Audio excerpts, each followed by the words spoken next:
अब आप कैसे देख रहे हैं इसे? ये संघ एक के बाद एक बयान आ रहे हैं, बीजेपी की तरफ से अब प्रतिक्रिया ये दी जा रही है, सफाई दी जा रही है, नहीं नहीं उनके बयान को तोड़ मरोड़ दिया गया, हमारी ये बात मान लो। अंदर खाने से ये खबरें भी प्लांट की जा रही हैं। आप देख कैसे रहे हैं इस पूरे के पूरे घटनाक्रम को?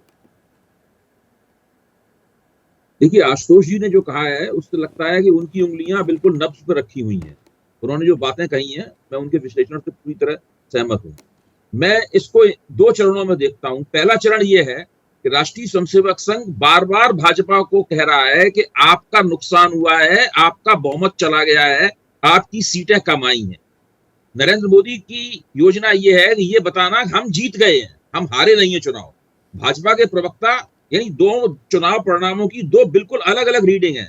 भाजपा कह रही है हम चुनाव हारे नहीं है, हम जीत गए हैं, हमने एनडीए को, हमारे नेतृत्व में एनडीए जीत गया, हमने सरकार बना ली है, नरेंद्र मोदी मुख्य प्रधानमंत्री हो गए हैं।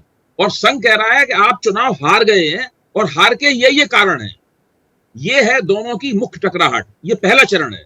दूसरा चरण तब होगा जब भारतीय जनता पार्टी का पुनर्गठन होना शुरू होगा, उसे एक नया अध्यक्ष मिलेगा और भारतीय जनता पार्टी को एक नेता के दबदबे से पुनर्गठन बाहर में निकाला भूमिका जाएगा। चाहता है क्या संघ, या जो जेपी नड्डा ने बयान दिया था वो ऐसे तो दिया नहीं जाता और खुद उनके मन में आ गया? ऐसा भी नहीं हो सकता कि जेपी नड्डा बिना ऊपर से हरी झंडी के ये कह दे कि अब हम सक्षम हो गए, अब संघ की जरूरत नहीं। नहीं, आप ठीक कह रहे हैं, आप ठीक कह रहे हैं। अगर नरेंद्र मोदी को वास्तव में 300 से ज्यादा सीटें मिल जाती तो जेपी नड्डा ने जो कहा वही होता। देखिए, महाराष्ट्र से और नागपुर से क्या संकेत आ रहे हैं? वहां संकेत ये आ रहे थे कि अगर नरेंद्र मोदी को 300 से ज्यादा सीटें मिलती हैं तब फिर संघ अपने प्रचारकों को धीरे धीरे करके भाजपा से वापस लेना शुरू कर देगा और भाजपा में बड़े पैमाने पर पार्टी संघ के दायरे के बाहर के लोगों को और ज्यादा, पहले ही से बहुत ज्यादा लोग ले आए हैं, उनको ले आया जाएगा। उनकी वफादारी मोदी और शाह के प्रति होगी, संघ और हिंदुत्व की विचारधारा के प्रति नहीं होगी। अब संघ अपनी उस पार्टी को जिसको उसने जन्म दिया था उसको दोबारा अपने प्रभाव के तहत लाएगा। यही होड़ है। और इसी होड़ में अगर नरेंद्र मोदी ने बहुत टांग अड़ाई या उसको नहीं करने दिया तो वो संकट नरेंद्र मोदी की कुर्सी पे तक जा सकता है। क्योंकि ये बिल्कुल सीधी बात है, संघ ये करेगा। अगर ये संघ को नरेंद्र मोदी ने नहीं करने दिया या कोई दिक्कत पैदा हुई तो नरेंद्र मोदी तो उसके लिए दो चीजें अब है क्या, दो चीजों पर हमारी निगाह बहुत जरूरी हो जाती है। पहली बात, उत्तर प्रदेश में हार की समीक्षा किस तरह से की जाती है? मैं शब्दों पर गौर कीजिएगा, किस तरह से समीक्षा होती है और बीजेपी का नया अध्यक्ष कौन बनता है? बिल्कुल ठीक बात है, दोनों बातें आपकी बिल्कुल सही हैं। उत्तर प्रदेश में बार बार आ रहा है गद्दारी की गई, गद्दारी की गई, गद्दार कौन है? तो सवाल ये, समीक्षा में पता लगेगा ना गद्दार कौन है। पश्चिमी उत्तर प्रदेश में किसने गद्दारी की? जो कौशाम्बी वाला राजा भैया के प्रभाव वाला इलाका है उसमें किसने गद्दारी की? ये सब बातें निकल के आएंगी। किसने कितनी शह दी, किसके ऊपर उस शह की आंच जाएगी? कल गोरखपुर में मुख्यमंत्री आदित्यनाथ की मुलाकात होगी संघ प्रमुख भागवत जी से, उसके भी कुछ मतलब निकाले जाएंगे। वो बिल्कुल नहीं, मैं और थोड़ा पॉइंटेड कर देता हूं सवाल को।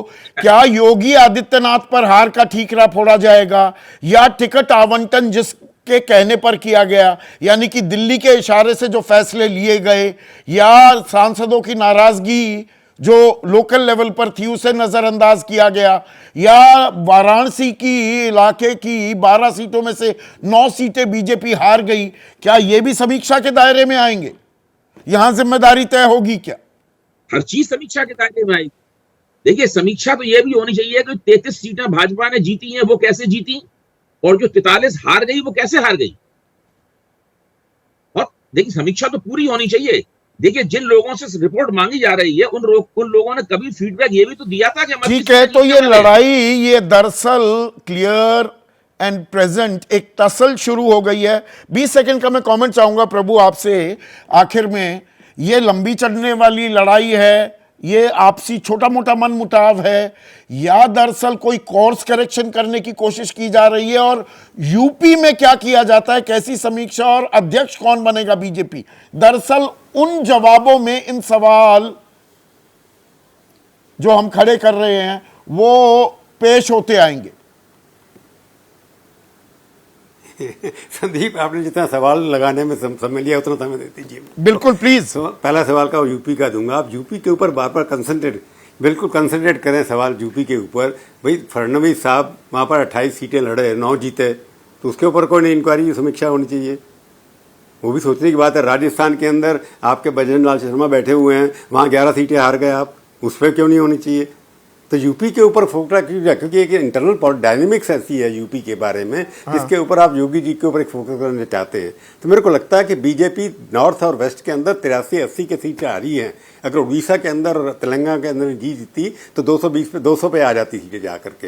इसलिए समीक्षा तो पार्टी करेगी कि सब जगह पे हार कैसी हुई है, और असेंबली बस, क्योंकि हमारे पास फिगर्स आती हैं, हर असेंबली से पता लग जाएगा कहाँ पर क्या हुआ। और नए अध्यक्ष को लेकर क्या सवालों के जवाब मिलेंगे?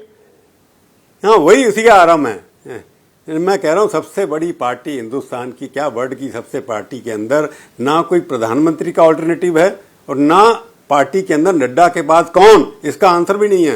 मतलब लीडरशिप की बैंकरप्सी हो गई है जिस पार्टी के अंदर। तो इन सवालों के जवाबों में काफी कुछ पता लगेगा। ये नूरा कुश्ती है, असल कोई टसल शुरू हो गई है।